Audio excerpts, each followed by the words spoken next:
Amigo oyente, es un agrado estar una vez más con usted al continuar hoy nuestra marcha por la epístola a los Hebreos en el Nuevo Testamento. Estamos todavía en el capítulo 1, vamos avanzando un poco lento, pero es necesario hacerlo así por la importancia que reviste este pasaje de la Sagrada Escritura. Abra pues su Biblia en Hebreos capítulo 1, comenzando con el versículo 2, y alístese para que nos acompañe en el recorrido que haremos hoy.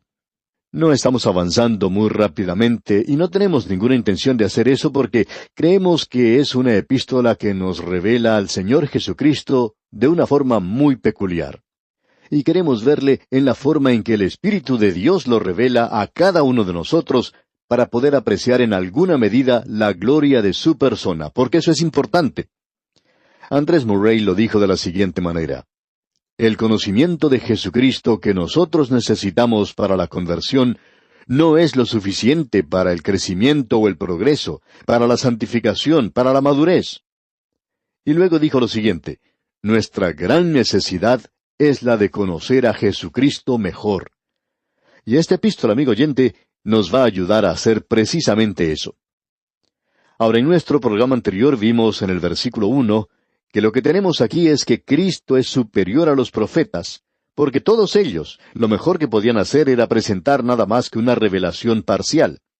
Dios nunca le permitió a uno de los escritores del Antiguo Testamento que presentaran una revelación completa. Es necesario poner todo junto para ver lo que dice el Antiguo Testamento. Pero ahora, Dios ha hablado de una forma final, completa, adecuada y segura en su Hijo. Y el versículo 2 comienza diciendo: en estos postreros días nos ha hablado por el Hijo. Y como dijimos en la oportunidad anterior, la traducción literal es: Dios hablónos en el Hijo. Bien, vemos que Él está diciendo aquí: en estos postreros días nos ha hablado. Y ese nos creemos que es muy importante. Él ha hablado a los mismos que habló, es decir, a los padres, por los profetas del Antiguo Testamento. Por tanto, estos eran creyentes hebreos. Ahora, si Dios nos ha dado a nosotros su palabra final en el Señor Jesucristo, entonces esto es lo último que Él tiene que decirnos a usted y a mí en el día de hoy. Usted recuerda lo que el Espíritu de Dios dijo, o mejor dicho, el Padre dijo desde el cielo: este es mi Hijo amado en quien tengo complacencia, a Él oíd. Como lo vemos allá en el Evangelio según San Mateo, capítulo 17, versículo 5. Él es quien está ante nosotros. Ahora Él dice que nos ha hablado por el Hijo. Por tanto, Cristo es superior a cualquiera de los escritores del Antiguo Testamento, porque la revelación es completa en Él. Él cumple todo lo del Antiguo Testamento, y Él mismo presenta la palabra final a los hombres. O, como dijimos en la oportunidad anterior, si Dios hablara desde el cielo en el día de hoy, Él simplemente tendría que decir algo que Jesús ya ha dicho, porque la palabra final vino a través del Hijo de Dios cuando Él estuvo aquí hace más de 2000 años. Y el Señor mismo dijo allá en el Evangelio según San Juan, capítulo 16, versículos 13 y 14, el Espíritu de verdad tomará de lo mío y os lo hará saber. Y el Espíritu de Dios está hablando a través de Juan y Santiago, Lucas y Pablo, y nos ha dado la revelación completa ahora de Dios. Y Él muestra aquí la superioridad del Hijo en 7 declaraciones incomparables que tenemos ante nosotros. Y estas declaraciones que tenemos nos hacen dar cuenta que ninguno de nosotros podemos llegar a comprender cada una de ellas completamente. Notemos lo que dice el versículo 2. En estos postreros días nos ha hablado por el Hijo, a quien constituyó heredero de todo, y por quien asimismo hizo el universo. Ahora aquí tenemos 2 declaraciones. La número 1 es: a quien constituyó heredero de todo. Esto es algo que nos revela el programa para el futuro. El Señor Jesucristo es el heredero de todo. Pero hay algo aquí que debemos mirar cuidadosamente. Juan dice que todas las cosas fueron hechas por Él, y sin Él nada de lo que es hecho fue hecho. Así es que esto ya le pertenece a Él.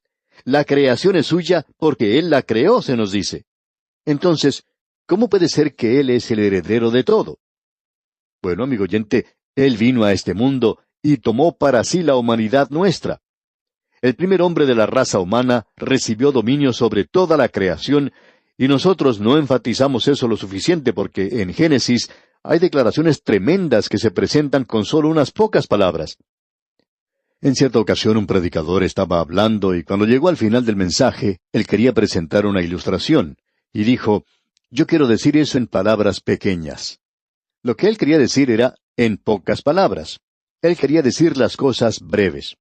Bueno, así es como escribió Moisés los primeros 11 capítulos del Génesis, con pequeñas palabras. Y cuando decimos eso, indicamos que él está declarando las cosas de una manera breve. Y cuando Dios dice que le dio al hombre dominio, Él no hizo de él un jardinero de primera clase para que cuidara de las plantas y atendiera a los árboles. Eso no era lo que estaba haciendo Adán. Adán tenía dominio. El dominio tiene que ver con el gobierno. Toda la creación estaba bajo él.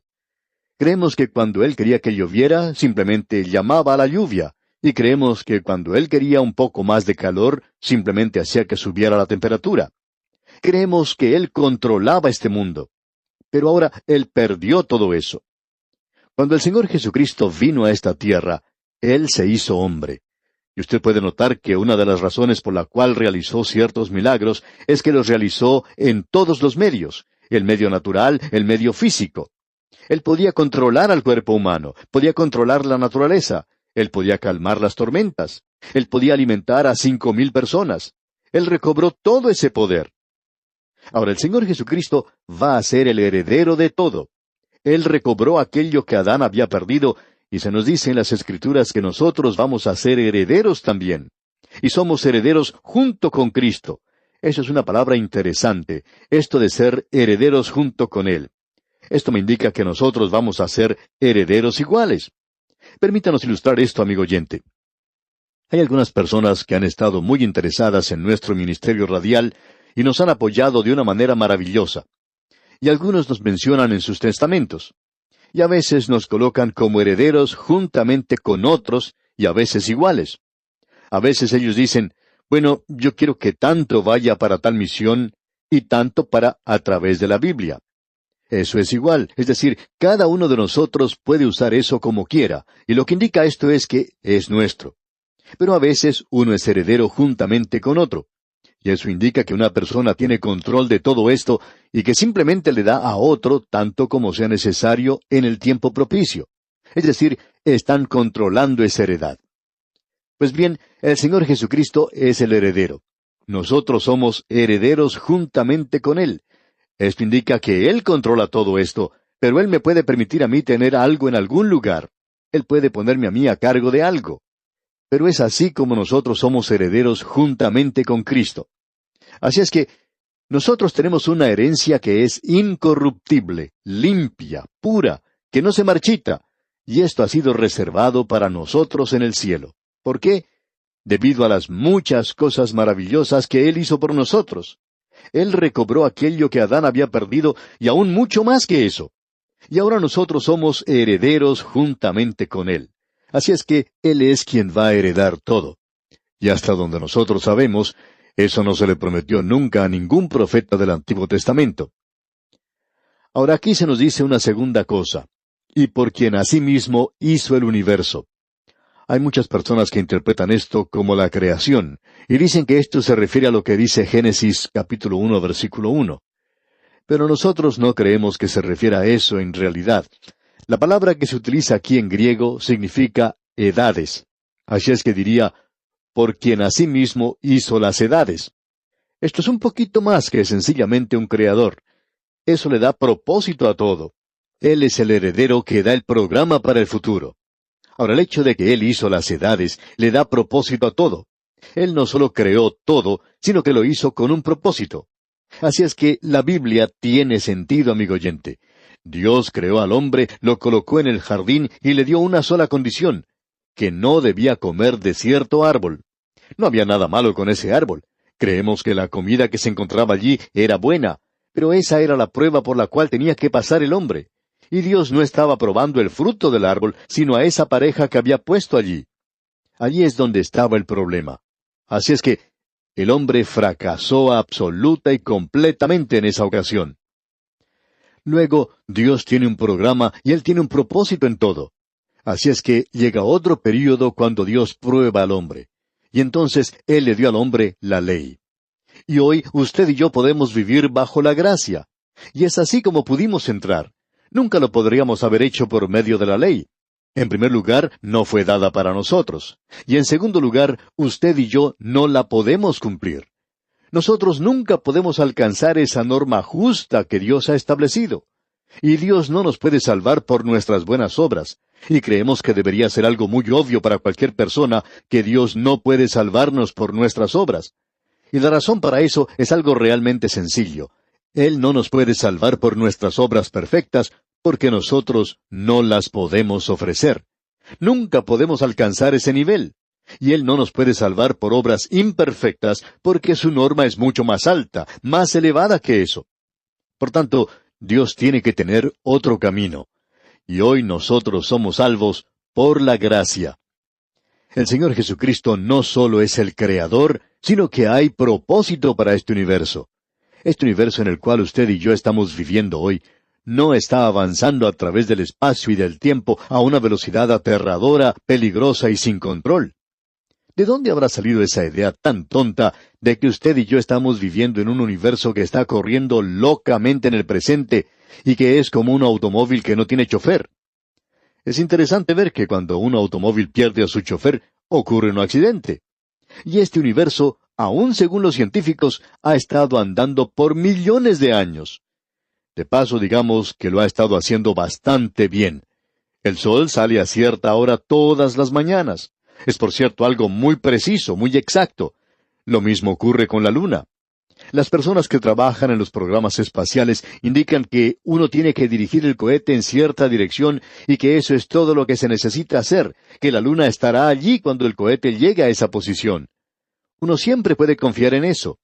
No es un universo que está andando locamente. Nos podemos imaginar que la luna puede moverse cuando ve que se acerca el cohete y decir, bueno, yo me voy a burlar de esa gente, y se dirige en otra dirección. Amigo oyente, este no es un universo loco en el cual usted y yo vivimos. Tiene un propósito, y el Señor Jesucristo es aquel que le da ese propósito.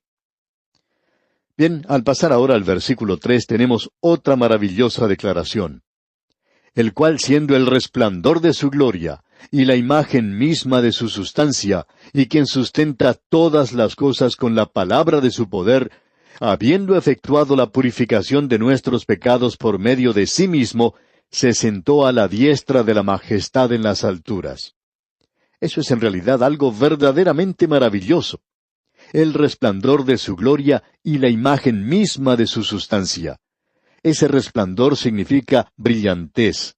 En realidad quiere decir refulgencia. Creemos que el material del sol allá en el espacio nos da una buena ilustración de esto. En primer lugar, nunca podríamos apreciar la gloria de este sol material. Uno no lo puede mirar directamente. Uno quedaría ciego si lo hiciera. Pero de los rayos del sol, nosotros recibimos luz, recibimos el calor y en realidad hasta sanidad. Y esa es la manera en que conocemos en cuanto al sol. Nosotros nunca hubiéramos llegado a conocer nada en cuanto a Dios, aparte de lo que Dios nos ha dado en su Hijo. Él es el resplandor. Nunca lo hemos visto. Yo nunca lo he visto personalmente, y estamos seguros que usted tampoco lo ha visto. Pero sabemos en cuanto a Él a través de Jesucristo. De la misma manera en que los rayos del sol, con su calor y su luz, nos hablan en cuanto al sol físico, así es como el Señor Jesucristo nos revela a Dios hoy. Cuando Él utiliza aquí esta otra expresión, y la imagen misma de su sustancia, esa palabra imagen misma quiere decir en realidad grabada en acero. La palabra usada es carácter. De allí obtenemos la palabra carácter. Así es que hoy nosotros decimos que el Señor Jesucristo es la revelación de Dios, porque Él es Dios. Y eso es lo importante. Él no es solo el material impreso. Él es el grabado de Dios en acero, porque Él es la copia exacta. Él es la imagen de Dios. El apóstol Pablo dice allá en su epístola a los Colosenses, capítulo 2, versículo 9, porque en Él, o sea, en Jesucristo, habita corporalmente toda la plenitud de la deidad. ¡Cuán maravilloso es Él, amigo oyente! Luego se nos dice una cuarta cosa allí. Notemos lo que se dice en cuanto a Él. Y quien sustenta todas las cosas con la palabra de su poder. Ahora deseamos explicar esto de la siguiente manera. Cuando Él nació en Belén, yacía allí como un bebé en el seno de María, y él podía haber expresado una palabra que podría haber volado la existencia de este universo. Recuerde, él sustenta todas las cosas con la palabra de su poder. Él no solo creó todas las cosas por su palabra, sino que él sustenta todas las cosas en el día de hoy. ¿Se ha detenido usted alguna vez a pensar, amigo oyente, en cuanto al poder que es necesario para mantener todo esto junto? El hombre ha aprendido muy poco en cuanto a esto, pero ha aprendido algo.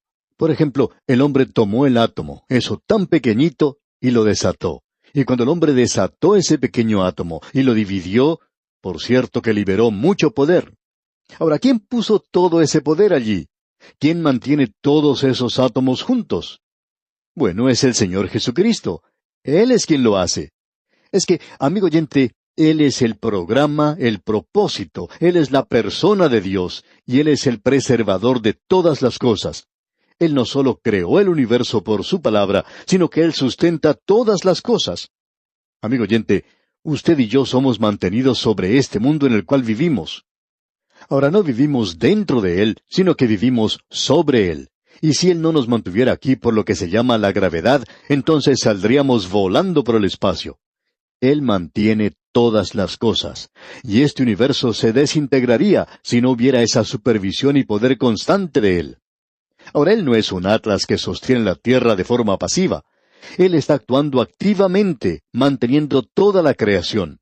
Y eso, amigo oyente, es mucho más grande que haberlo creado al principio. Él lo mantiene todo junto. Él hace que las cosas sigan funcionando, que sigan andando. Y esa es una de las cosas grandes y tremendas que Él está haciendo en el presente. Notemos ahora la quinta cosa que se menciona aquí, y esto es algo realmente maravilloso. Escuche usted. Habiendo efectuado la purificación de nuestros pecados por medio de sí mismo. Ese es el perdón de nuestros pecados. Él purificó nuestros pecados. Podemos decir que este es el único purgatorio que se menciona en la Biblia. Él pasó a través de esto por usted y por mí, amigo oyente. No hay ningún purgatorio para cualquier persona que confíe en Cristo, porque Él ya purificó nuestros pecados. Él pagó el castigo. Y cuán maravilloso es esto, amigo oyente. Hasta ahora habíamos ido solamente a Belén, pero ahora llegamos al Calvario mismo. Y Él hoy ofrece el perdón de los pecados. Y la purificación fue lograda por lo que Él hizo en el Calvario por usted y por mí. Y hoy nosotros somos aceptados en el amado. Y uno no puede agregar nada a lo que Él ha hecho por nosotros. Luego vamos a ver que Él ha hecho provisión para nosotros para el presente. Guardaremos esto, Dios mediante, para la próxima ocasión, porque después de todo, de eso es que trata esta epístola. Él está vivo hoy, sentado a la diestra de Dios. Y Él sabe que en este momento es necesario que nosotros concluyamos este programa, y por tanto, vamos a finalizarlo aquí mismo. Es nuestra oración que este estudio sea de inspiración en su vida. Hasta pronto, amigo oyente, y que Dios le bendiga.